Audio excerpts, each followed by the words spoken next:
जेव्हा नव्या रूढींचा परंपरांचा विषय निघतो तेव्हा दोन विचारधारा समोर येताना दिसतात. एक म्हणते जुने जाऊ द्या मरणा लागून जाळून अथवा पुरवणी टाका, आणि दुसरी म्हणते जुनं तेच सोनं. या दोन विरोधाभासी विचारधारांपैकी एक किंवा दुसरी असेच मार्ग आहेत का? का दोन्ही मध्ये काही सुवर्ण मध्ये आहे? आपल्याला आंदण मिळालेले पूर्वापार चालत आलेले जुने विचारांचे धागेदोरे घेऊन नव्या काळानुसार माहितीनुसार ते विणून सुंदर मिलाफ साधणारी नित्य नवी संस्कृती आपण निर्माण करू शकतो का? हे जाणण्याचा, आचरणात आणण्याचा एक प्रयत्न आपण इथे करतो. नमस्कार, तुम्ही ऐकत आहात पॉडकास्ट काही जुनं काही नवं. मी आहे रोहिणी अभ्यंकर.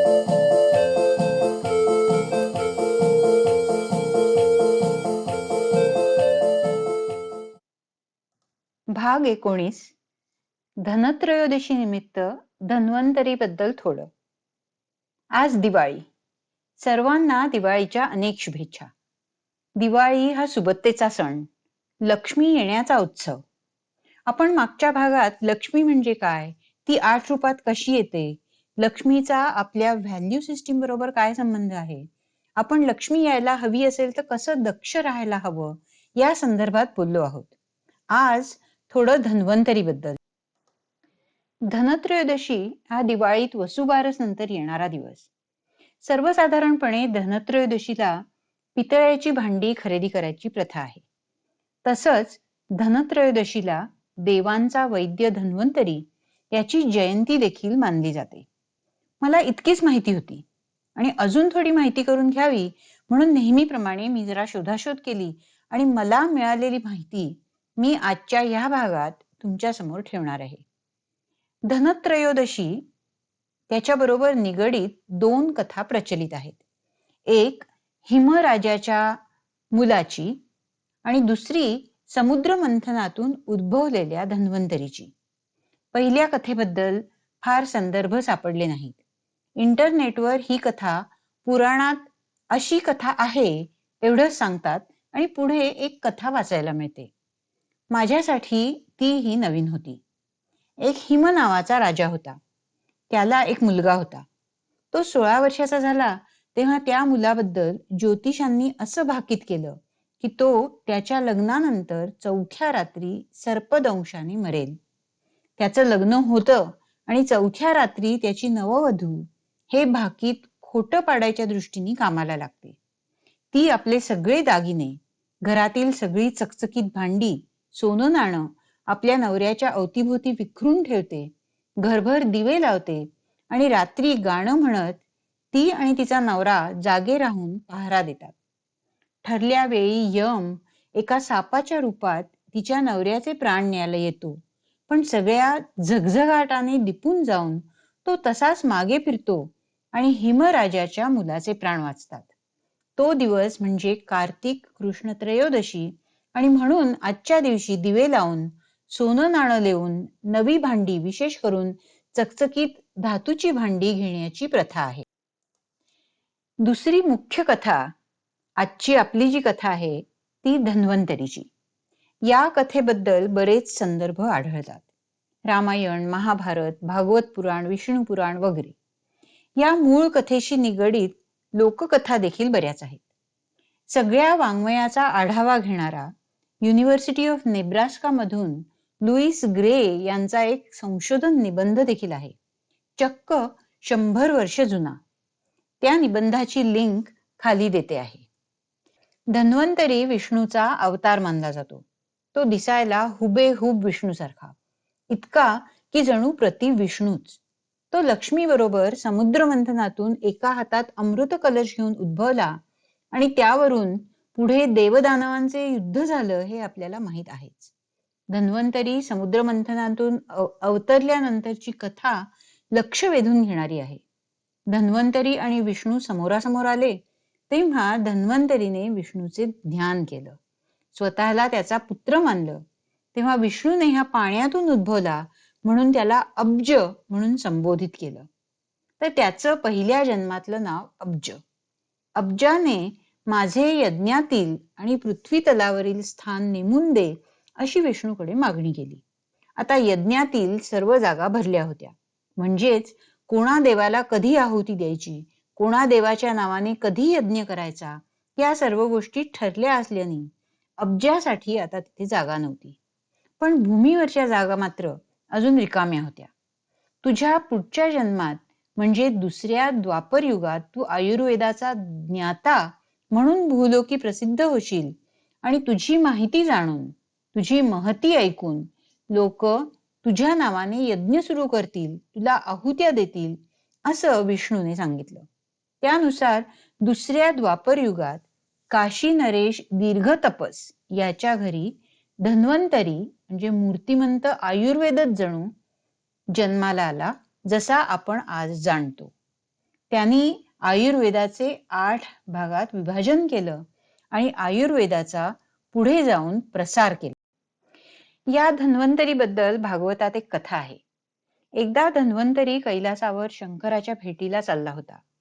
तिकडून तक्षक नाग आपले विषारी फुत्कार सोडत तिथे आला आणि त्याच्या सान्निध्यातल्या विषारी हवेमुळे धन्वंतरीचे गणगोत बेशुद्ध झाले. धन्वंतरीने पाला जडीबुटीपासून औषध बनवून आपल्या चेल्यांना शुद्धीवर आणलं. ते जागे होताच तक्षकाच्या अंगावर धावून गेले आणि त्याच्या फण्यावरचा मणी त्यांनी पृथ्वीवर फेकून दिला. हे समजताच इतर सर्प तिथे आले आणि धन्वंतरी आणि सर्पांच्यात श्रेष्ठत्वाची चढाओढ लागली. शेवटी सगळे सर्प हरले म्हणून सर्पांच्या राजाने वासुकीने शिवभक्त सर्पीण मनसा हिला धन्वंतरीवर चाल करून जायला सांगितलं. ही मनसा पूर्व हिंदुस्थानात बरीच प्रचलित आहे बरं. मनसा आणि धन्वंतरी तुल्यबळ ठरले आणि मनसा धन्वंतरीवर तिला शंकराने बहाल केलेलं त्रिशूळ सोडणार तेवढ्यात ब्रह्मा आणि शंकर तिथे अवतरले. 2 गटांमध्ये समेट घडवली गेली.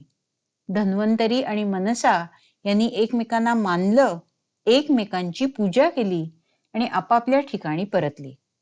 या कथेवर आधारित 1-2 लोककथाही आहेत. पंजाबात महाभारतातील नावांचा अपभ्रंश होऊन तयार झालेली नावं वापरलेली दिसतात. उदाहरणार्थ, परीक्षिताचा पराग झाला आहे, तक्षकाचा ताटक, धन्वंतरीचा धंतर वगैरे. दोन्ही गोष्टी इथे न सांगता आज एक लोककथा सांगणार आहे. ह्या कथेत चांभार जातीकडे सापांचं विष उतरवण्याचं शास्त्र कसं पोचलं त्याचा खुलासा आहे. एका कथेत असं आढळून येतं की जेव्हा तक्षकाच्या दंशाने धन्वंतरी घायाळ झाला तेव्हा त्याला कळून चुकलं की आता तो काही वाचणार नाही.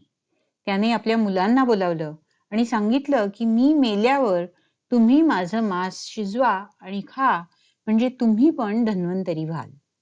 तुम्हाला रोग बरे करता येतील.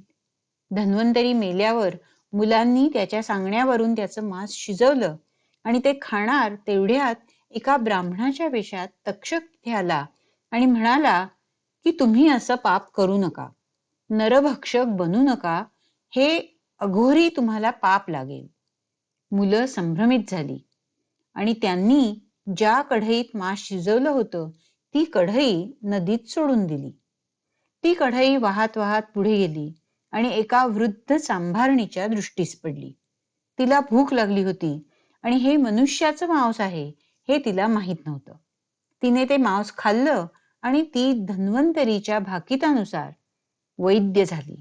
पण तिला फक्त सापाचं विष उतरवता आलं तेवढीच कला तिला अवगत झाली.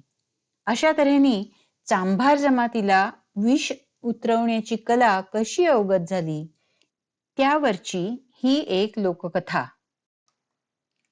धन्वंतरीचं वर्णन वेगवेगळ्या ग्रंथात जरा भिन्न भिन्न आढळतं. उत्तरेत आणि दक्षिणेत 4 हात असलेल्या धन्वंतरीच्या हातात शंख, चक्र, औषधी वनस्पती आणि अमृताचा कलश दिसतो. फक्त कुठल्या हातात काय हाच फरक. काही ठिकाणी आयुर्वेदाऐवजी हातात जळू म्हणजे लीच दिसते. जळवा लावून विषारी रक्त काढून टाकणे, ज्याला ब्लड लेटिंग म्हणतात, हा विषारी दंशावरचा एक रामबाण उपाय आहे. सर्पदंशाचा सगळ्या कथांमध्ये येणारा उल्लेख, हिमराजाच्या मुलाला सापाचं भय, धन्वंतरीला डसणारा तक्षक, मनसा, हातात असलेली जळू हे बघून असं वाटतं की तेव्हा माणसांना विषारी प्राण्यांच्या दंशामुळे प्राणहानीची मोठी भीती होती आणि त्यावर मात करणारा धन्वंतरी म्हणून स्वर्गातील देवांमध्ये त्याची गणना न होता पृथ्वी तलावर त्याला देवत्व प्राप्त झालं असावं. म्हणजेच विष्णूने म्हटल्याप्रमाणे यज्ञात त्याला स्थान नाही, पण त्याच्या वैद्यकीय ज्ञानामुळे देवत्वास प्राप्त झालेला धन्वंतरी. नेब्रास्का युनिव्हर्सिटीमधील लुईस ग्रेच्या संशोधन निबंधात त्याने धन्वंतरी नावाच्या अर्थावर उहापोह केला आहे. धनवन मधील मूळ शब्द धनु याचा संस्कृत, जर्मन, स्कॉटिश आणि इतर भाषांशी संबंध जोडत धन्वंतरीचा ढगांबरोबर संबंध दाखवला आहे.